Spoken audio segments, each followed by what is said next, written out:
Well, good morning. Another beautiful day and another perfect day to hear another chapter of The Watsons Go to Birmingham by good old Christopher Paul Curtis. A Newbery Honor book. People love this book. I hope you're liking it. I sure am liking it. I love the Watson family. Interesting. Byron, Kenny, Joetta. I like them all. This chapter is chapter 7. And it's called Every Chihuahua in America Lines Up to Take a Bite Out of Byron. You guys probably know what a Chihuahua is, a little tiny dog. Chapter 7. I was sitting at the kitchen table doing homework and watching Mama make dinner when Byron came through the back door. He was surprised we were there because as soon as he saw us, he turned around and tried to walk right back out. Both me and Mama smelled a rat. Byron, Mama said, what have I told you about wearing that hat in the house? Oh yeah, I was just going right back. He pushed the screen door open again. Wait a minute. Byron was trapped in the doorway with his right foot in and his left foot out. Come here. Mama put down the knife she'd been peeling potatoes with and wiped her hand on a dish towel. Byron's inside foot joined his outside one in trying to get away. I'll be back in a minute. They're waiting for me down at the... Byron Watson, you take off that hat and get over here this minute. It was... here instead of here. Uh-oh. Oh, she's talking in her southern voice. You get over here. Byron started walking towards Mama in slow motion, sliding his feet on the linoleum. Excuse me. He pulled off his hat and stood there looking down, like his shoes were all of a sudden real interesting. Byron's head was covered with a blue and white handkerchief. Mama sucked in a ton of air. What have you done? We all knew, though. She took a step back and leaned against the counter like it wasn't there. If it wasn't there, she'd fallen down. Oh, my God, your father will kill you. He don't have no cause to. You've gone and done it, haven't you? Byron kept his head down. Haven't you? Mama yelled. Yes, Byron yelled back. Mama reached out and snatched the handkerchief off by his head. Me and Mama both went, huh? Byron had gotten a conk, a process, a do, a butter, a ton of trouble. He's done something to his hair. His hair was reddish brown, straight and stiff and slick looking. Parts of it looked like it stuck straight up like porcupine stickers because Mama hadn't been too gentle when she snatched the handkerchief off. He smoothed his hair back in place. Well, Mama said, that's it. You are now at your daddy's mercy. You've known all along how we feel about putting those chemicals in your hair to straighten it, but you decided you are a grown man and you went ahead and did it anyway. Mama was real hot, but she surprised me. She just shook her head and went back to peeling potatoes. Byron stood there looking at his feet, and I kept pretending I was doing my homework. Finally, Mama slammed the knife down and turned around to look at By again. Byron stood perfectly still while Mama walked around him a couple of times, taking a better look at his hair. This looked like the Indians circling the wagons again, but this time it was Byron who had to be the white people. Finally, Mama stopped and said, but before your father gets to you, let me ask you something. What do you think? What do you think now that you've gone and done this? Does it make you look any better? Is this straight? Mama flicked some more of Byron's hair back up porcupine style. Is this straight mess more attractive than your own hair? Did those chemicals give you better looking hair than me and your daddy and God gave you? It was strange. A little laugh was starting to get into Mama's voice. Huh? What do you think?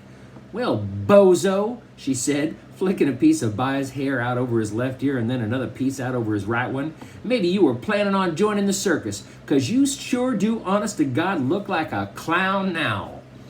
Mama was right. With big clumps of his hair sticking out to his side of his ears like that, it really did look like Bozo the Clown. I broke out laughing, but Byron shot me a real dirty look and I stopped, and I looked back down at my math book. I hate it when things like that happen and my head automatically went down by itself. Why on earth would you do this, Byron? I wanted Mexican-style hair. I don't see nothing wrong with it. When he saw Mama just looking sad and me looking like I wanted to crack up again, Byron got kind of mad and said, I think it's cool. Well, Daddy Cool, you enjoy your Mexican-style hair while you can, because I'm sure when your daddy gets through with you, you won't be enjoying too much of anything, and cool is the one thing you won't be feeling. You just slide your cool self right up those stairs to your bedroom and you wait for him, Daddy-O. Byron clomped up the stairs. I told Joey about what happened as soon as our next door neighbor, Mrs. Davidson, brought her home from Sunday school. Me and Joey went up to see Byron. Byron was on the top bunk with his feet dangling over the side and his hands covering his face. I love times like this when Byron was about to really get it and couldn't pay me back for teasing him. I started in on him as soon as me and Joey got into the room. Death row prisoner number 541, you have a visitor. Please make this a short visit, ma'am. The priest will be here at any minute to give the prisoner his last meal and his last cigarette.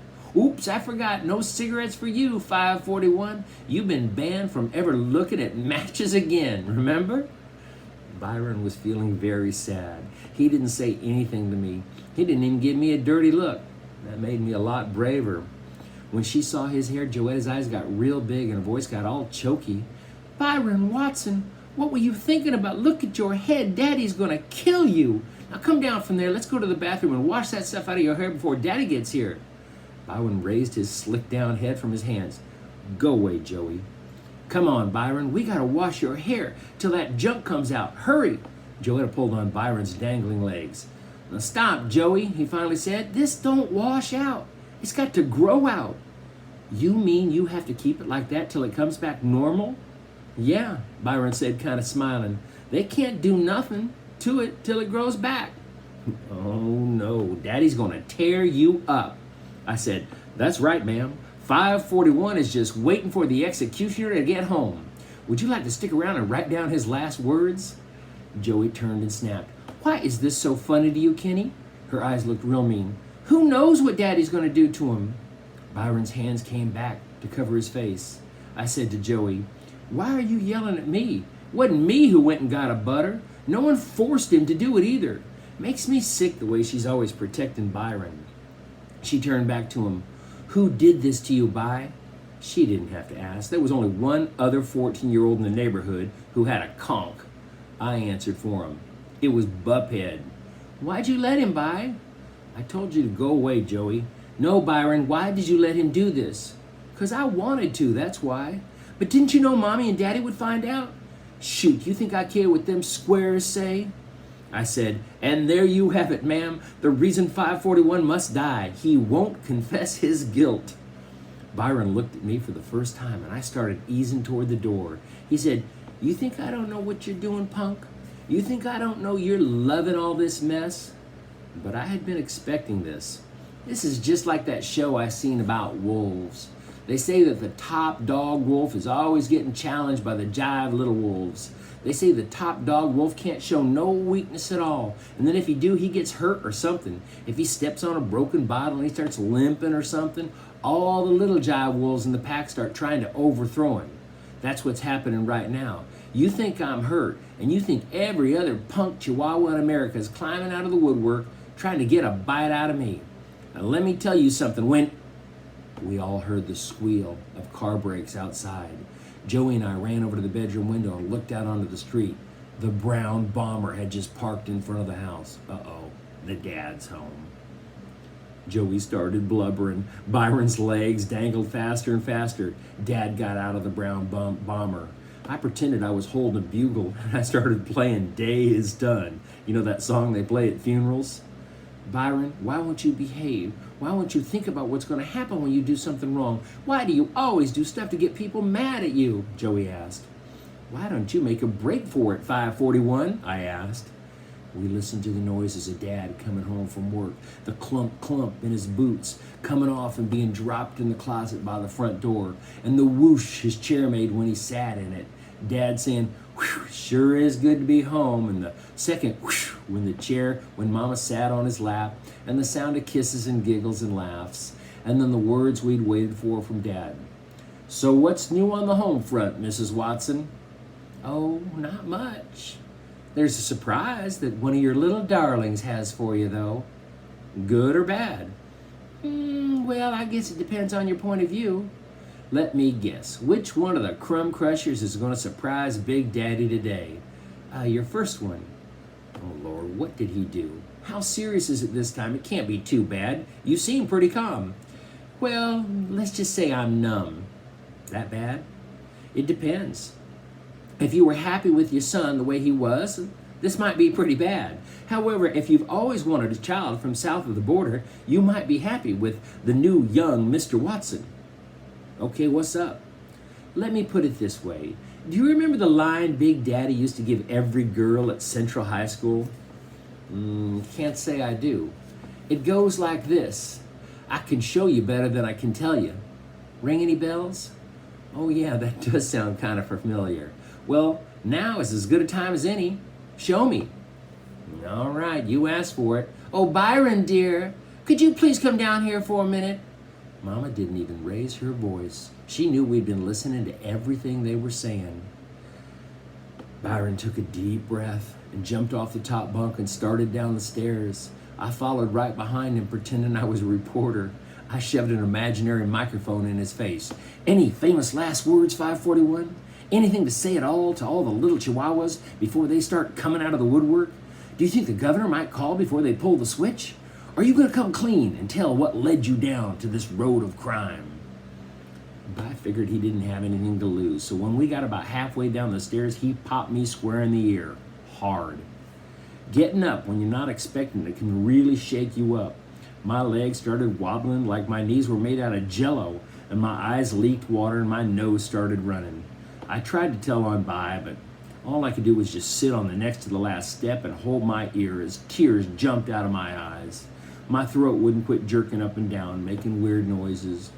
Joey sat on the next step with me with tears running down her eyes. When Byron walked into the living room, Mama said, Mr. Watson, I'd like to introduce you to your long-lost son from Mexico City, Senior Byroncito Watson. Joey made me quit sobbing so we could see what Dad was going to do, but for the longest time there were no sounds coming from the living room. We looked at each other. Finally the chair whooshed as Mama got off of Dad's lap, and then whooshed again as Dad stood up. And after a long time, Dad said, And then, well, son, what can I say? It's pretty much permanent, isn't it? Dad's voice was real calm, and that was scarier than if he'd been yelling. Yes, Dad. Yes, Dad. So there's really nothing I can do, is there? I don't think so, Dad. You don't think so, Dad? Well, judging by the condition of your hair, I wouldn't say thinking is one of your strong suits, is it? Byron mumbled something. Wow, he must have really felt like he didn't have anything to lose, because Mom and Dad just did not tolerate mumbling. Dad's voice shifted. Excuse me? I said, no, Dad. No, Dad. Joey started boo-hooing again. Whenever Dad repeated everything you said like this, some real big trouble was about to follow. Maybe there is something that can be done about this after all. Suddenly, Dad and Byron were in the doorway leading upstairs. Dad looked surprised to see me and Joey sitting there, and he smiled at us. Hi, Kenneth. Hi, Pumpkin. Why are you two crying? I could just point at my ear, but Joey said, Oh, Daddy, please, what are you going to do? Don't you worry, Joe. Everything's okay. You just wait down here. Dad and Byron disappeared into the bathroom, and the door locked behind them. Dad hadn't told me to wait downstairs, so I ran up and stood at the bathroom door, peeking through the keyhole.